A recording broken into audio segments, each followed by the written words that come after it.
Hello guys, welcome back to my YouTube channel. स्वागत है आप सभी का हमारे यूट्यूब चैनल पर। तो आज के इस वीडियो लेक्चर में मैं आपको पढ़ाने वाला हूं most important one word substitution. जैसा कि आप सभी लोगों को पता ही होगा कि इस समय हम एसएससी के प्रीवियस ईयर का प्रैक्टिस एमसीक्यू कर रहे हैं, जो कि OWS का है। ये वीडियो का सेट नंबर 6 होने वाला है। अगर आपको इसका पीडीएफ लेना है तो आप हमारे टेलीग्राम चैनल से जुड़ जाइएगा। और सबसे इंपॉर्टेंट बात यह है कि जितना भी मैं आपको क्वेश्चन बताता हूं उसमें जितने भी ऑप्शन होते हैं सारे के सारे ऑप्शन को बहुत ही अच्छे से एनालिसिस करता हूं। तो चलिए बिना टाइम वेस्ट किए वीडियो की शुरुआत करते हैं।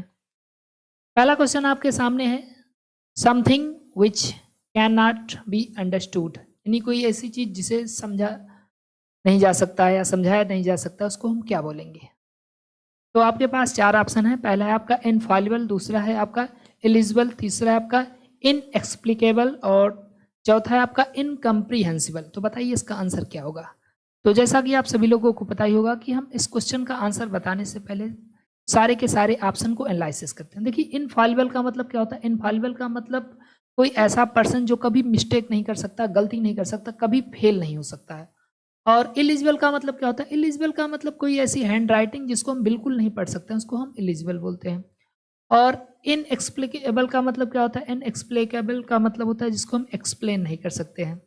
और इनकम्प्रीहेंसिबल का मतलब जिसे समझाया नहीं जा सकता है।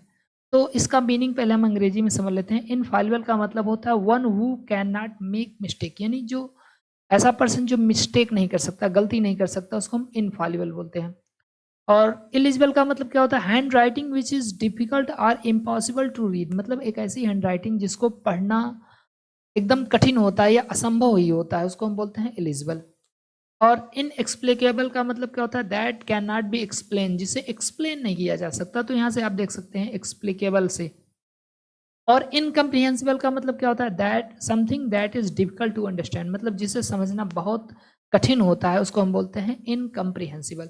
अब क्वेश्चन में बोला है कि something which can not be understood, जिसे समझा नहीं जा सकता, उसको क्या बोलेंगे। उसको हम बोलेंगे incomprehensible. Next question, something which is fit to be eaten, यानी कोई ऐसी चीज जो खाने में फिट होती है, खाने के लायक होती है, उसको हम क्या बोलेंगे। तो आपके पास चार ऑप्शन है। इडिबल का मतलब क्या होता है। इडिबल का मतलब कोई ऐसी चीज जिसे हम खा सकते हैं, उसको हम इडिबल बोलेंगे। टेस्टी मतलब आप जानते हैं, टेस्टी का मतलब ऐसा चीज जिसका कोई फ्लेवर हो, मतलब खाने पीने में अच्छा लगे, वो टेस्टी है। और अनप्लेटेबल का मतलब क्या होता है। अनप्लेटेबल का मतलब कोई ऐसी चीज जिसका टेस्ट बहुत ही खराब हो, बेकार हो, उसको हम अनप्लेटेबल, ये टेस्टी का अपोजिट होता है। और डिलीशियस मतलब आप जानते हैं, डिलीशियस का मतलब स्वादिष्ट, उसका कोई अच्छा फ्लेवर होगा, उससे डिलीशियस बोलेंगे। अब इसका इंग्लिश में हम मीनिंग पहले समझ लेते हैं। देखिए, इडिबल का मतलब क्या होता है। Something which is fit to be eaten, मतलब कोई ऐसी चीज जो खाने में फिट होती है, खाने लायक होती है। और अनप्लेटेबल का मतलब क्या होता है। Something that test really bad, मतलब जिसका टेस्ट जो होता है वो बहुत ही बुरा होता है, बहुत खराब होता है, उसको हम अनप्लेटेबल बोलते हैं।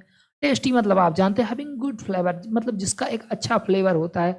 और डिलीशियस का मतलब भी होगा having a very pleasant taste और स्मेल, मतलब उसके स्वाद, उसकी सुगंध बहुत अच्छी हो, डिलीशियस कहलाएगा। अब क्वेश्चन में बोला था जो खाने में फिट होता है उसको क्या बोलते हैं, तो उसको हम बोलते हैं इडिबल बोलते हैं। ऑप्शन नंबर ए जो हमारा करेक्ट आंसर हो जाएगा। नेक्स्ट क्वेश्चन आपका है, one who helps a person in need, यानी कोई ऐसा पर्सन जो किसी दूसरे पर्सन की उसकी नीड में, नीड का मतलब होता है जरूरत, जरूरत में मदद करता है, उसको हम क्या बोलते हैं। तो मर्सनरी का मतलब क्या होता है। मर्सनरी का मतलब ऐसा पर्सन, ऐसा व्यक्ति जो पैसे के लिए काम कर सकता है, किसी सेना में भी काम कर सकता है, मतलब कुल मिलाकर के वो पैसे के लिए किसी का गला भी काट सकता है, ऐसे आदमी को हम मर्सनरी बोलते हैं। वो लालची टाइप का होगा, वो सिर्फ पैसे के लिए काम करता है, उसको मर्सनरी बोलते हैं। ठीक है, किराए का ऐसे भी बोल सकते हैं हिंदी में। वेटरन का मतलब क्या होता है। वेटरन का मतलब जो एक्सपीरियंस्ड है, जिसके पास किसी काम को करने का एक्सपीरियंस बहुत ज्यादा, उसको वेटरन बोलते हैं। इसको ऐसे याद कर लेना, बेटे रन करो, तुम्हारे पास बहुत ज्यादा एक्सपीरियंस है ना। तो वेटरन का मतलब क्या होता है, एक्सपीरियंस्ड पर्सन। और समैरिटन, समैरिटन का मतलब होता है अच्छा व्यक्ति, अच्छा दोस्त। ओके। और कोलैबोरेटर मतलब क्या होता है। कोलैबोरेटर का मतलब होता है जो आपके साथ मिलकर के कोई काम करे। जैसे आपने इंस्टाग्राम पे अगर कोई पोस्ट डाली होगी तो क्या करते हैं, अपने दोस्त को कोलैब कर लेते हैं। तो कोलैब करने से क्या होता है, आपके फ्रेंड लिस्ट और उसकी फ्रेंड लिस्ट दोनों जगह वो चीज शो होती है। तो आप दोनों ने मिलकर क्या कर लिया है, कोलैब कर लिया। तो कोलैबोरेटर मतलब जो मिल करके काम करते हैं उसको कोलैबोरेटर बोलते हैं। अब इंग्लिश में मीनिंग समझ लेते हैं। देखो, मर्सनरी का मतलब मैंने क्या आपको बताया, something working, someone working or acting merely for money, जो केवल पैसे और रिवार्ड या इनाम के लिए काम करता है उसको हम मर्सनरी बोलते हैं। वेटरन का मतलब क्या होता है? अ person who is long experience और प्रैक्टिस इन एन एक्टिविटी, मतलब जो किसी एक्टिविटी में, किसी क्रियाकलाप में बहुत ज़्यादा एक्सपीरियंस्ड होता है, प्रैक्टिस्ड होता है, वेल प्रैक्टिस्ड होता है, उसको हम वेटरन बोलते हैं। और समैरिटन, इसके लिए एक इडियम्स बना हुआ अ गुड समैरिटन, इसका मतलब होता है एक अच्छा दोस्त। तो one who helps in a person in need, यानी ऐसा व्यक्ति जो किसी व्यक्ति की जरूरत में मदद करता है उसको समैरिटन बोलते हैं। और कोलैबोरेटर मैंने आपको बता ही दिया, अ person who works with an enemy who has taken control of their country. I think ये गड़बड़ हो गया है। इसका मतलब होगा, कोलैबोरेटर का मतलब होता है जो किसी के साथ मिलकर के काम करता है उसको हम बोलते हैं कोलैबोरेटर। क्वेश्चन में बोला था कि जो जरूरत में किसी की मदद करता है उसको क्या बोलते हैं? समैरिटन बोलते हैं। इसके लिए याद रखिएगा idioms, a good Samaritan. Next question आपका है sole right to make and sell some invention. Sole right का मतलब होता है एकमात्र अधिकार, टू मेक बनाने का, एंड सेल और बेचने का, सम इन्वेंशन किसी चीज को, मतलब कोई आपने इन्वेंशन किया है उसको बनाने का और उसको बेचने का एकमात्र जो अधिकार होता है उसको हम क्या बोलते हैं? तो कॉपीराइट का मतलब क्या होता है? कॉपीराइट का मतलब आप जानते हैं, जैसे आपने कोई चीज बनाया उसके बाद उसका कोई और कॉपी कर लेता है तो वो आप उस पर कॉपीराइट क्लेम कर सकते हैं ना, तो ये कॉपीराइट होता है। इनहेरिटेंस का मतलब क्या होता है? इनहेरिटेंस का मतलब होता है किसी की विरासत को, उसकी संपत्ति को लेना, क्या कहलाता है? इनहेरिटेंस कहलाता है, विरासतनामा सुने होंगे। हेयरलूम आप जानते हैं हेयरलूम क्या होता है? और पेटेंट, इसका आंसर पेटेंट ही होगा। पेटेंट का मतलब होता है किसी चीज को बनाने का एकमात्र अधिकार जो होता है वो पेटेंट होता है। अब इंग्लिश में मीनिंग समझ लेते हैं। कॉपीराइट का मैंने आपको बता दिया, the legal right to be only person who may print, copy, perform etc piece of original work such as book, a song, मतलब कोई उसने गीत लिखा है, कोई बुक बना दिया है, तो उसको प्रिंट करने का, उसको कॉपी करने का एकमात्र जो लीगली अधिकार होता है सिर्फ उसके पास होता है। इनहेरिटेंस का मतलब मैंने आपको बता दिया, the act of taking money और प्रॉपर्टी, यानी पैसे और संपत्ति को लेने का जो एक्ट होता है, जो कार्य होता है उसको इनहेरिटेंस बोलते हैं। हेयरलूम का मतलब क्या होता है? Something valuable that has belong to the same family for many years, मतलब बहुत कई वर्षों से कोई वैल्यूएबल चीज जिस फैमिली से बिलोंग करती है उसको हेयरलूम बोलते हैं। पेटेंट का मतलब मैंने आपको बता ही दिया, the official right to be only person to make use or sell product, किसी प्रोडक्ट को बनाने का एकमात्र अधिकार जिस व्यक्ति के पास होता है उसको हम पेटेंट बोलते हैं। तो क्वेश्चन का आंसर हो जाएगा आपका patent, option number D. Next question देखते हैं, a fictitious name used by an author, मतलब किसी अथर के द्वारा एक फिक्सियस नेम, एक काल्पनिक नेम जो यूज किया जाता है। जैसे कोई लेखक है उसने अपना नाम कुछ और मान लिया, एज्यूम कर लिया, तो फिक्सियस मतलब काल्पनिक नेम। तो लेखक के द्वारा जो काल्पनिक नेम माना जाता है, जैसे कोई कहानी लिखा तो उसमें राम श्याम ऐसे कुछ ना कुछ बना देते हैं ना, तो फिक्सियस नेम जो उसने एज्यूम किया हुआ है उसको क्या बोलेंगे? तो होमोनिम का मतलब क्या होता है? होमोनिम का मतलब होता है कि कोई ऐसा वर्ड जिसका प्रोनाउंसिएशन सेम होता है। जैसे मैंने लिखा सोल, SOLE, सोल, और मैंने लिखा SOUL, तो इस सोल का मतलब दूसरा होता है, इस सोल का मतलब दूसरा होता है। तो सोल जो है पढ़ने में तो एक ही आ रहा है ना, लेकिन मीनिंग क्या है? डिफरेंट डिफरेंट है, तो इसको हम होमोनिम्स बोलते हैं। ठीक है। एलिबाई का मतलब क्या होता है? एलिबाई का मतलब होता है कि कोई अगर क्राइम हो रहा है, तो क्राइम अगर हो रहा है और उसके पक्ष में आपने गवाही दिया कि ये व्यक्ति क्राइम के समय दूसरी जगह उपस्थित था, तो उसको एलिबाई बोलते हैं। और सिडोनिम क्या होता है? सिडोनिम का मतलब होता है उपनाम, यानी कोई अगर किसी नाम को एज्यूम कर लेता है, किसी नाम को मान लेता है अपने मन से, तो उसको हम क्या बोलते हैं? सिडोनिम बोलते हैं। और एनोनिमस का मतलब क्या होता है? एनोनिमस का मतलब होता है गुमनाम, जिसके बारे में पता ना हो, या ऐसे कह सकते हैं ऐसा लेखक जिसके नाम का पता ना हो, गुमनाम होता है, उसको एनोनिमस बोलते हैं। उसका इंग्लिश मीनिंग देख लेते हैं। होमोनिम का मतलब a word that is spelled and pronounced like another word but has different meaning, मतलब ऐसा वर्ड जिसका प्रोनाउंसिएशन सेम तरीके से किया जाता है लेकिन उसका मीनिंग क्या होता है? उसका मीनिंग बिल्कुल अलग होता है, उसको हम बोलते हैं होमोनिम्स। एलिबाई क्या होता है? A statement by somebody that says you were in different place at the time of crime, मतलब एक ऐसा स्टेटमेंट दिया जाए कि आप क्राइम के समय दूसरी जगह उपस्थित थे आपको बचाने के लिए, तो उसको हम एलिबाई बोलते हैं। और सुडोनिम का मतलब मैंने आपको बता दिया, a name used by somebody, specially a writer मतलब किसी दूसरे के द्वारा जो कोई नेम यूज किया जाता है उसको सिडोनिम बोलते हैं, और विशेष करके राइटर्स के लिए। ओके। और एनॉनिमस का मतलब क्या होता है? एनॉनिमस का मतलब होता है ऐसा व्यक्ति, ऐसा लेखक जिसके नाम का अता पता ना हो, उसको हम बोलते हैं एनॉनिमस, गुमनाम बोलते हैं। Whose name is not known, जिसका नाम ना जाना गया हो। तो क्वेश्चन में बोला था कि ऐसा अथर जो फिक्सियस नेम यूज करता है उसको क्या बोलेंगे? सिडोनिम बोलेंगे, उपनाम बोलते हैं हिंदी में। नेक्स्ट क्वेश्चन है a place for storing guns and military, मतलब एक ऐसा स्थान जहां पर स्टोर किया जाता है, इकट्ठा किया जाता है गन्स एंड मिलिट्री फोर्सेस, मतलब बंदूकों को, हथियारों को, इन सारी चीजों को इकट्ठा किया जाता है, उसको क्या बोलते हैं? देखो एपियरी का मतलब क्या होता है? एपियरी का मतलब होता है ऐसा प्लेस जहां पर मधुमक्खियों को पाला जाता है, मधुमक्खियों को रखा जाता है, उसको हम एपियरी बोलते हैं। अर्सेनल का मतलब क्या होता है? अर्सेनल का मतलब होता है कि एक ऐसा स्थान जहां पर शस्त्रों को रखा जाता है, मतलब जैसे बंदूक, हथियार, एक्सप्लोजिव मटेरियल, इन सबको रखा जाता है, उसको अर्सेनल बोलते हैं। हिंदी में अखाड़ा भी बोल देते हैं कभी कभी। और आर्काइव का मतलब क्या होता है? आर्काइव का मतलब होता है कि कोई ऐसी जगह जहां पर पुरानी चीजों को इकट्ठा करके रख दिया जाता है, जैसे हिस्टोरिकल चीजों को रखा गया है आर्काइव। हालांकि ये इंस्टाग्राम पर भी एक फीचर आता है आर्काइव कर देना, जैसे आपने कोई पोस्ट डाला है और पोस्ट को आप क्या करते हैं? आर्काइव कर देते हैं। तो आर्काइव कर देंगे तो क्या हो जाता है? वो सुरक्षित हो जाता है एक जगह जा करके। तो आर्काइव का मतलब होता है कोई पुरानी चीज को मतलब वहां पर लाके रख देना। और एवियरी का मतलब देखो, ए भी जो है पक्षियों के रूट वर्ड होता है, तो एवियरी का मतलब हो जाएगा पक्षीशाला, ऐसा प्लेस जहां पर पक्षियों को रखा जाता है। इंग्लिश मीनिंग आप देख सकते हैं, एपियरी का मतलब अ place where bees are kept, जहां पर बीज को रखा जाता है, यानी मधुमक्खियों को रखा जाता है। अर्सेनल का मतलब a building where military weapons such at gun and explosive are kept, मतलब ऐसी बिल्डिंग जहां पर मिलिट्री वेपन्स, गन्स या एक्सप्लोजिव मटेरियल को रखा जाता है, उसको हम अर्सेनल बोलते हैं। आर्काइव का मतलब a collection of historical documents और रिकॉर्ड, मतलब प्राचीन डॉक्यूमेंट्स या किसी रिकॉर्ड को एक जगह कलेक्ट किए रहना क्या कहलाता है? आपका आर्काइव कहलाता। और एवियरी का मतलब ऐसा स्थान जहां पर पक्षियों को रखा जाता है। तो क्वेश्चन में बोला जहां पर मिलिट्री फोर्स, गन, बंदूक, इन सब चीजों को रखा जाता है उसको क्या बोलेंगे? अर्सेनल बोलेंगे। ऑप्शन नंबर डी जो हमारा करेक्ट आंसर हो जाए, सॉरी बी जो है हमारा करेक्ट आंसर हो जाएगा।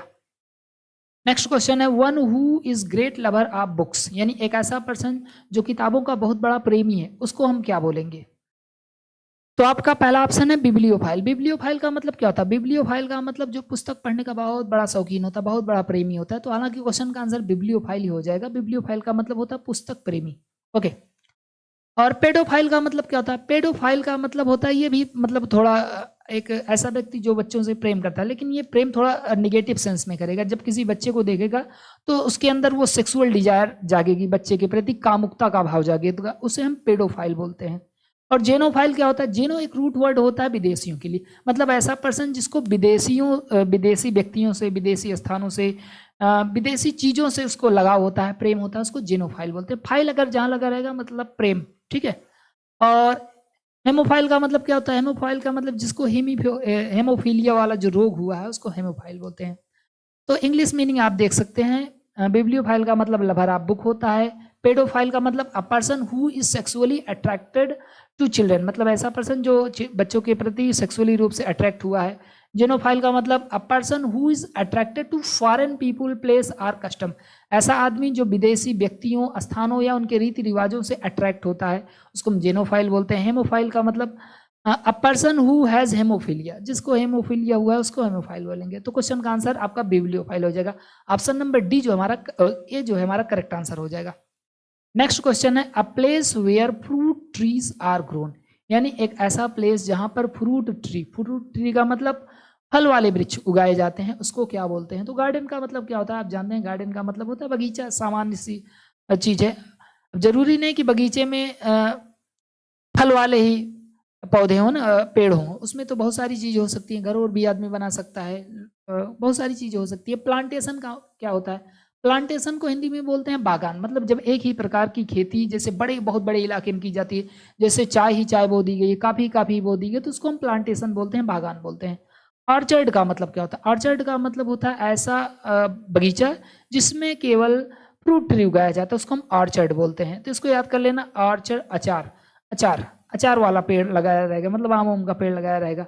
फार्म का मतलब आप जानते हैं, फार्म का मतलब खेत हो, वहाँ पर पेड़ भी हो, घर भी बना हो, बहुत सारी चीज़ें होती है, उसको फार्म बोलते हैं। इंग्लिश में मीनिंग समझ लेते हैं, ज़्यादा क्लियर हो जाएगा। गार्डन का मतलब a piece of land next to the house where flowers and vegetable are grown, मतलब एक ऐसा भूमि का टुकड़ा जहाँ पर जो घर के बगल में है वहाँ पर फूल, वेजिटेबल, इन सारी चीज़ों को उगा दिया जाता है, गार्डन बोलते हैं। गार्डन में बहुत सारी चीज़ें होती हैं। प्लांटेशन का मैंने आपको मीनिंग बताया, a large area of land, मतलब ये जो लैंड होगा ये बहुत लार्ज होगा, मतलब बहुत ज़्यादा बड़ा होगा। Specially hot country where tea, cotton, tobacco etc are grown, जहाँ पर चाय, कॉटन या तंबाकू इन सब का बड़े पैमाने पर उत्पादन किया जाता है, उसको प्लांटेशन बोलते हैं, हिंदी में बागान कहते हैं। ऑर्चर्ड मतलब आपको बता दी, a piece of land on which fruit trees are grown, मतलब एक ऐसा जमीन का टुकड़ा जहाँ पर फ्रूट वाले ट्री को ही उगाया जाता है। फार्म का मतलब क्या होता है, an area of land with fields, building that is used for growing crops and keeping animal, मतलब एक ऐसा स्थान जहाँ पर घर भी बना हुआ है, उसको फसल के रूप में भी वहाँ पर यूज किया जाता है और वहाँ पर जानवर भी रखे जाते हैं, उसको फार्म बोलते हैं। तो क्वेश्चन में बोला था जहाँ पर फ्रूट ट्री उगाया जाता है उसको क्या बोल देंगे, आर्चर्ड बोलेंगे। तो ऑप्शन नंबर सी जो हमारा करेक्ट आंसर हो जाएगा। Okay, next question, the act of looking back on past, यानी अपने अतीत को देखना, अपने अतीत को झांकना, अपने अतीत के बारे में सोचना क्या कहलाता है, क्वेश्चन है। तो पहला ऑप्शन है आपका रेट्रोस्पेक्शन, दूसरा आपका इंस्पेक्शन, इंट्रोस्पेक्शन और सर्कमस्पेंशन। तो सबसे पहले इसका हम मीनिंग समझ लेते हैं। देखो रेट्रोस्पेक्शन का मतलब क्या होता है, the act of looking back और रिवाइविंग पास्ट इवेंट, यानी जो प्राचीन काल में जो घटनाएं घटित हो गई हैं उसको याद करना, उसको रिवाइव करना, मेमोराइज करना, आपका रेट्रोस्पेक्शन कहलाता है। इंस्पेक्शन मतलब आप जानते हैं, इंस्पेक्शन जो है वो इंस्पेक्ट से बना हुआ है। इंस्पेक्ट का मतलब होता है निरीक्षण करना। तो the act of inspecting or being specially carefully, मतलब किसी चीज को बहुत ही सावधानी के साथ देखना, समझना, इंस्पेक्ट करना क्या कहलाता है, आपका इंस्पेक्शन कहलाता है। और आपका है इंट्रोस्पेक्शन, इंट्रोस्पेक्शन का मतलब क्या होता है, the process of thinking deeply and carefully to examine your own idea. Introspection का मतलब हिंदी में बोलते हैं आत्ममंथन, यानी खुद के अंदर की चीजों को बहुत गहराई से सोचना, उसके बारे में समझना। तो the process of thinking deeply, बहुत ही डीपली मतलब बहुत गहराई से सोचना, एंड केयरफुली और बहुत सावधानी पूर्वक टू एग्जामिन योर आइडिया, मतलब अपने खुद के विचार को बहुत अच्छे से मंथन करना क्या कहलाता है, आपका इंट्रोस्पेक्शन कहलाता। और सर्कमस्पेक्शन क्या कहलाता है, the quality of being very and unwilling to take risk, मतलब रिस्क लेने के लिए आप अनिच्छुक हैं, इसको कहेंगे सर्कमस्पेक्शन। क्वेश्चन में बोला था प्राचीन काल मतलब पुराने समय के बारे में सोचना, जानना क्या कहलाता है, तो रेट्रोस्पेक्शन, ऑप्शन नंबर ए जो हमारा करेक्ट आंसर हो जाएगा। लास्ट क्वेश्चन है आपका, that which can not be satisfied, जिसको सेटिस्फाइड नहीं किया जा सकता है, जिसको संतुष्ट नहीं किया जा सकता, उसको क्या कहेंगे। तो इनक्रेडिबल का मतलब होता है जिस पर हम विश्वास नहीं कर सकते। देखो यहाँ पर ये क्रेडिट से बना हुआ है, क्रेडिट का मतलब होता है वैसे श्रेय देना, तो क्रेडिबल से बन जाएगा विश्वास। भाई ऐसे याद कर लेना कि क्रेडिट कार्ड हम किसको देते हैं, जिस पर विश्वास होता है, तो क्रेडिबल, क्रेडिबल मतलब जिस पर विश्वास कर सकते हैं। और इन लग जाएगा तो उसका अपोजिट हो जाएगा, तो इनक्रेडिबल मतलब जिस पर हम विश्वास नहीं कर सकते। इनसेटिएबल को याद करेंगे सैटी, देखो इसमें सैटी आ रहा है ना, तो सैटी को याद करेंगे सेटिस्फाई। अगर इन लग जाएगा तो इनसेटिस्फाई मतलब सेटिस्फाई, जिसको सेटिस्फाई नहीं कर सकते, जिसको संतुष्ट नहीं कर सकते हैं, वो क्या कहलाएगा, आपका इनसेटिएबल कहलाएगा। और इम्प्रोबेबल का मतलब क्या होता है, इम्प्रोबेबल का मतलब होता है जिसकी जांच ना हो सके। देखो प्रोब का मतलब होता है जांच, प्रोब का मतलब क्या होता है, प्रोब का मतलब होता है जांच, और इम्प्रोब लग जाएगा तो मतलब जिसकी जांच ना हो सके। और इम्पॉसिबल आप जानते हैं, इम्पॉसिबल का मतलब होता है असंभव। इंग्लिश में मीनिंग समझ लेते हैं, ज्यादा बेटर हो जाएगा। इनक्रेडिबल का मतलब होता है इम्पॉसिबल और वेरी डिफिकल्ट टू बिलीव, यानी जिस पर विश्वास करना बहुत कठिन होता है, उसको बोलेंगे इनक्रेडिबल। इनसेटिएबल मतलब that can not be satisfied, जिसको हम सेटिस्फाइड नहीं कर सकते, संतुष्ट नहीं कर सकते, वो इनसेटिएबल कहलाता है। और इम्प्रोबेबल का मतलब not likely to be true और हैपन, मतलब कोई ऐसी चीज जो ट्रू ना हो, सत्य ना हो, ऐसा हुआ ही नहीं है, मतलब वो प्रूव नहीं हो सका है, वो क्या कहलाएगा, इम्प्रोबेबल कहलाएगा। और इम्पॉसिबल का मतलब होता है नॉट एबल टू डन, मतलब उसे किया ही नहीं जा सकता, इम्पॉसिबल असंभव। तो क्वेश्चन में बोला है कि जिसे संतुष्ट नहीं कर सकते हैं उसको क्या बोलेंगे, इनसेटिएबल बोलेंगे। ऑप्शन नंबर बी जो हमारा करेक्ट आंसर हो जाएगा। तो गाइस अगर वीडियो पसंद आए तो प्लीज वीडियो को लाइक करें, नए हो तो चैनल को जरूर सब्सक्राइब करें। Thank you so much. जय हिंद, जय भारत।